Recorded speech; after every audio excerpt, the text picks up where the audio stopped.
नमस्ते, शुभ प्रभात। दैनिक जागरण के महत्वपूर्ण खबर में आप सभी का स्वागत है। आज हम बात करेंगे दैनिक जागरण की कुछ महत्वपूर्ण खबरों के बारे में, साथ ही एक यूपीएससी जो विगत वर्ष पूछा गया प्रश्न है उस पर भी चर्चा करेंगे। याद रखिएगा, दैनिक जागरण का राष्ट्रीय संस्करण है जिसमें आप लोग को वही खबरें मिलेंगी जो आपके परीक्षा के पॉइंट व्यू से इंपॉर्टेंट होगी। आशा करती हूँ कि आप लोग को यह खबर अच्छी लगे। अगर खबर अच्छी लगे तो कृपया चैनल को लाइक शेयर सब्सक्राइब जरूर करें। धन्यवाद। तो चलिए देखते हैं आज की क्या खास खबरें हैं, उन्हें हम एक एक करके देख लेते हैं। खबर की तरफ आगे बढ़ने से पहले हम प्रश्नों को देखेंगे, उसके बाद हम खबरों को एक एक करके देख लेंगे। तो चलिए देखते हैं आज का प्रश्न क्या है।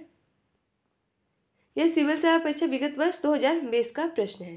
प्रश्न है, संविधान की 8वीं अनुसूची में कौन सी भाषा नहीं है। तो नीचे इसके कुछ विकल्प दिए हुए हैं। पहला विकल्प है अंग्रेजी, दूसरा है हिंदी, तीसरा संस्कृत, चौथा है उर्दू। तो आप लोग से अनुरोध है कि आप लोग इसका आंसर कमेंट बॉक्स में जरूर बताएं और इस क्वेश्चन का पूरा एनालाइज हम वीडियो क्लास में जरूर करेंगे। और 8वीं अनुसूची से जुड़ी सारी खबरें हम वीडियो क्लास में जरूर करेंगे। अगर आप लोग को इसकी पूरी जानकारी चाहिए तो आप लोग वीडियो को लास्ट तक जरूर देखें। तो चलिए देखते हैं आज की क्या खास खबरें, उन्हें हम एक एक करके देख लेते हैं। अपने अतीत को मिटाकर कभी प्रगति नहीं कर सकता कोई देश, यह हमारे प्रधानमंत्री नरेंद्र मोदी जी कह रहे हैं। कहा, आज़ादी के बाद सत्ता में रहने वाले लोग पूजा स्थलों का महत्व नहीं समझ सके, उन्हें आती थी अपनी संस्कृति पर शर्म। पिछले 10 वर्ष में बदली स्थिति। पहले बड़े बड़े संस्थान सिर्फ बड़े शहरों में होते थे, हम विकास की नीति पर काम कर रहे हैं। माँ कामाख्या दिव्य परियोजना समेत असम में किया 11,600 करोड़ की परियोजनाओं का उद्घाटन और शिलान्यास। और आपको बता दें, अभी हाल ही में हमारे जो प्रधानमंत्री 2 दिवसीय के दौरे पे असम गए हैं ना, तो उन्हीं पे वो रोड शो पे और जो वहीं पर मतलब गुवाहाटी में हुआ कार्यक्रम, वहीं पर ये कह रहे हैं।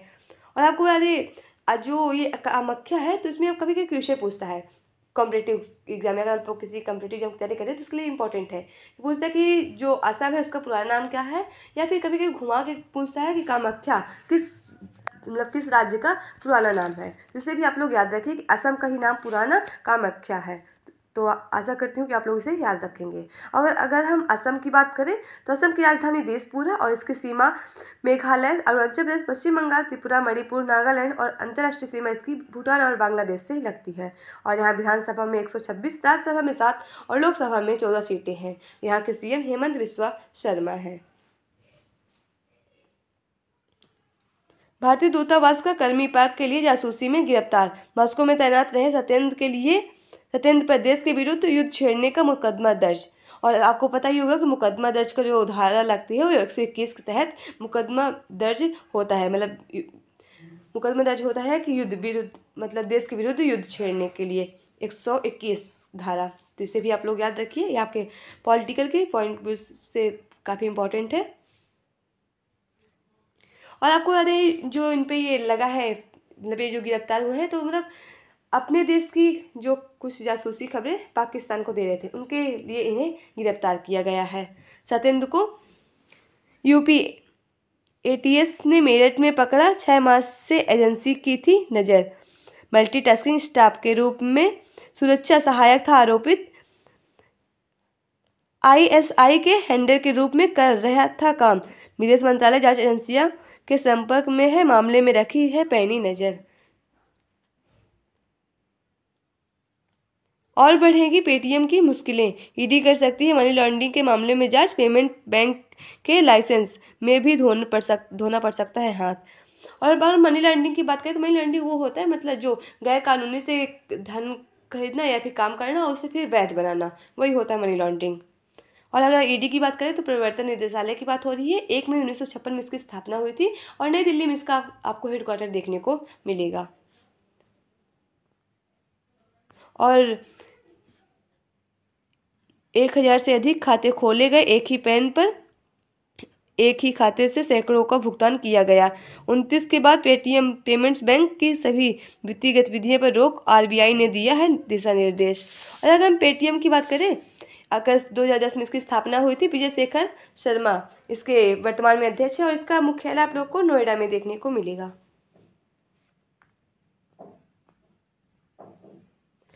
परीक्षा में गड़बड़ी रोकने के नए कानून के दायरे में राज्य भी आएंगे। संसद के कार्मिक मंत्रालय आज पेश कर सकता है विधेयक। गड़बड़ी करने वालों को हो सकेगी 10 वर्ष की सजा और 1 करोड़ का लगेगा आर्थिक जुर्माना। जेई, नीट और सीयूटी जैसे सभी परीक्षा में होगा प्रभावी यह कानून। अब देखती है ना, कभी कभी पेपर दे के घर भी ना पहुँचे और परीक्षा का जो पेपर होता है वो लीक हो जाता है, उसी के रोकने के लिए ये कानून बनाए जाएंगे। यहाँ आपको राष्ट्रीय राजधानी से जुड़ी खबरें मिल जाएंगी। आदि शिव की 242 फीट ऊंची प्रतिमा का सैद्धांतिक सहमति। नोएडा एयरपोर्ट के नज़दीक 200 एकड़ में बनेगा आश्रम वेग व ध्यान केंद्र। यमुना प्राधिकरण से नवंबर में नगर विमानन मंत्रालय को भेजा था यह पत्र। और तमिलनाडु के कोयम्बटूर में ईसा योग परिसर के आदि शिव की 112 फीट ऊंची प्रतिमा स्थापित है इससे पहले।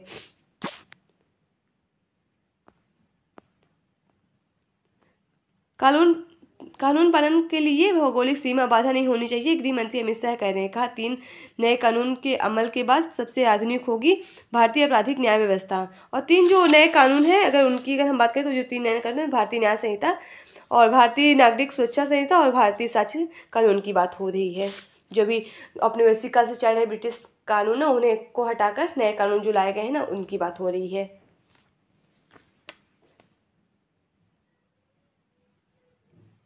जम्मू कश्मीर के लिए अंतरिम बजट आज संसद में होगा पेश। कृषि, बागवानी, स्वास्थ्य, शिक्षा और ढांचागत विकास पर विशेष ध्यान दिए जाने की उम्मीद। और अगर अंतरिम बजट आप लोग को पता ही होगा, जो चुनावी वर्ष में लाया जाता है ना, वही होता है अंतिम बजट। इस तरह के साथ छात्र 16 प्रमुख क्षेत्रों में कर सकेंगे शोध और इंटर्नशिप। यूजीसी ने शोध और इंटर्नशिप करने वाले छात्रों के लिए जारी की गाइडलाइंस। IITAI सहित देश की जरूरत से जुड़े 16 क्षेत्र में इसके लिए चिन्हित किए गए हैं जिनमें शोध किया जाएगा।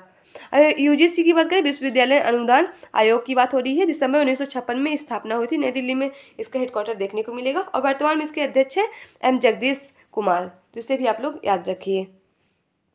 और किन किन क्षेत्रों में अगर देखा जाए कि इंटर्नशिप और शोध कर सकेंगे छात्र, तो उसमें कुछ दिए हुए हैं। AI है, मशीन लर्निंग है और डीप लर्निंग है। IT है, व्यापार व कृषि क्षेत्र है। इकोनॉमिक बैंकिंग क्षेत्र है। लॉजिस्टिक है, हैंडीक्राफ्ट यानी हथकरघा जो होता है वो है।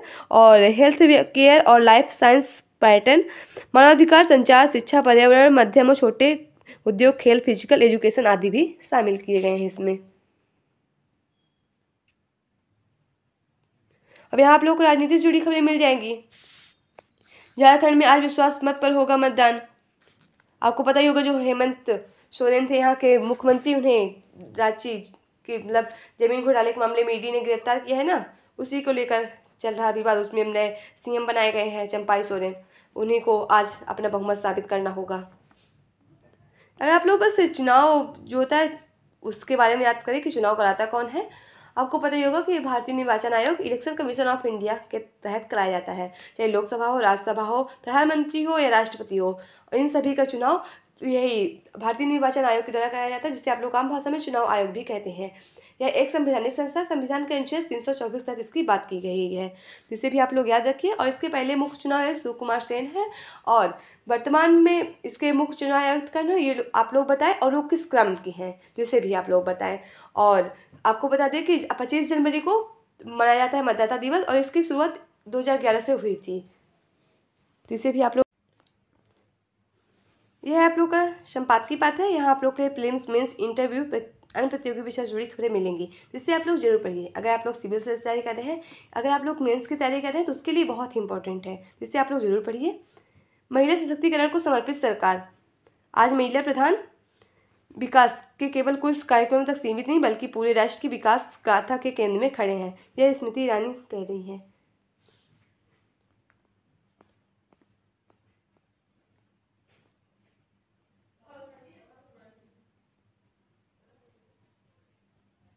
यहाँ पेटीएम से जुड़ी कुछ खबरें दी हुई हैं। अब पेटीएम के बारे में मैंने आपको पहले ही बता दी है कि इसकी स्थापना कब हुई थी और इसके जो अध्यक्ष हैं वो कौन है। तो अगर इसके हम थोड़ी और जानकारी लें तो पेटीएम पेमेंट बैंक क्या है। पेटीएम पेमेंट बैंक एक डिजिटल बैंक है और यह 197 कम्युनिकेशन का एसोसिएट है। 197 कम्युनिकेशन पेटीएम नाम से डिजिटल पेमेंट प्लेटफॉर्म का संचालन करती है। विजय शेखर शर्मा 197 कम्युनिकेशन के संस्थापक हैं, तो इसे भी आप लोग याद रखिए। क्वाड की ड्राइविंग सीट पर है भारत, एरिक गारसेटी कह रहे हैं। अब अगर क्वाड की बात करें तो क्वाड आपको बता दें क्वाड एक समूह एक मतलब अनौपचारिक रणनीतिक मंच है और जिसमें भारत, जापान, ऑस्ट्रेलिया और संयुक्त राज्य अमेरिका शामिल है। और इसकी स्थापना की बात करें तो 2017 में अस्तित्व में आया था, लेकिन इसकी शुरुआत 2004 हिंद महासागर में आई सुनामी और भूकंप के समय ही शुरू हो गई थी। तो इससे भी आप लोग याद रखिए, जो संगठन है, इस तरह के कुछ संगठन है, इन सब के बारे में आप लोग जरूर याद रखिए। यहाँ आप लोग को अंतर्राष्ट्रीय से जुड़ी खबरें मिल जाएंगी। अमेरिका ब्रिटेन में हाउती के 36 ठिकानों पर हमला। लाल सागर में जहाज पर हमले के बाद जवाब में यमन ने की कार्रवाई। अब देख रहे हैं यमन जो है, मतलब जो हाउती है, ये यमन का एक आतंकवादी संगठन है।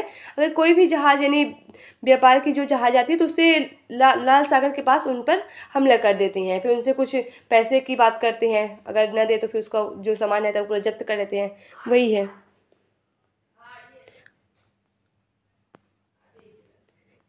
यूएई में बनकर तैयार हो रहा पहला हिंदू मंदिर। गर्मी प्रतिरोधी नैनो टाइल्स और भारी ग्लास पैनल का उपयोग हो रहा है और राजस्थान और गुजरात के कुशल कारीगर के तरासे हैं पत्थर इसमें कुछ। और आपको पता ही होगा कि यूएई यानी जो ये आपको यूरोपीय कंट्री में ये देश मिलेगा और इसकी राजधानी आबू धाबी है, जिसे भी आप लोग याद रखिए। और अगर हम बात करें विश्व का सबसे बड़ा हिंदू मंदिर कौन है, तो कंबोडिया में अंकोर वाट का मंदिर है, जो विष्णु मंदिर है, जिसे भी आप लोग याद रखिए। और कंबोडिया की बात करें तो कंबोडिया आसियान का एक क्षेत्र है, आसियान संगठन है उसका एक क्षेत्र है, तो इसे भी आप लोग याद रखिए। और आसियान में टोटल 11 में मतलब 10 मेंबर थे, इसमें अभी हाल ही में एक नया मेंबर जोड़ा गया था, तिमोर लेस्ट, तो इसके बारे में आप लोग जानकारी रखिए। यहाँ आप लोग को खेल से जुड़ी खबरें मिल जाएंगी। पीटी ऊषा को लाइफ टाइम अचीवमेंट अवार्ड। महान धावक और भारतीय ओलंपिक संघ की अध्यक्ष पीटी ऊषा को रविवार को sports journalist federation of India और दिल्ली स्पोर्ट्स जर्नलिस्ट एसोसिएशन द्वारा लाइफ टाइम अचीवमेंट पुरस्कार से सम्मानित किया गया। तो खेल के बारे में आप लोग बस इतना याद रखिए कि कौन सा खिलाड़ी किस खेल से संबंधित है और इस समय उसको मतलब जो खेल के अध्यक्ष है उनके बारे में थोड़ी जानकारी रखिए, जो आपकी परीक्षा का पॉइंट बेस इंपॉर्टेंट है। यहाँ आपको परीक्षा के पॉइंट से जनरल नॉलेज से जुड़ी खबरें मिलेंगी, जिसे आप लोग जरूर पढ़िए। दुनिया का पहला सिंथेटिक प्लास्टिक विकसित किया गया। 1909 में आज ही बेल्जियम में रसायन लियो बेकनेर ने अमेरिकन केमिकल सोसाइटी की एक बैठक में सिंथेटिक प्लास्टिक बेकलाइट का आविष्कार की घोषणा की। इसके बाद बेकलाइट का विद्युत उपकरण, टेलीफोन के साथ साथ खिलौनों, ऑटो पार्ट्स और कई घरेलू वस्तुओं में उसका उपयोग होने लगा।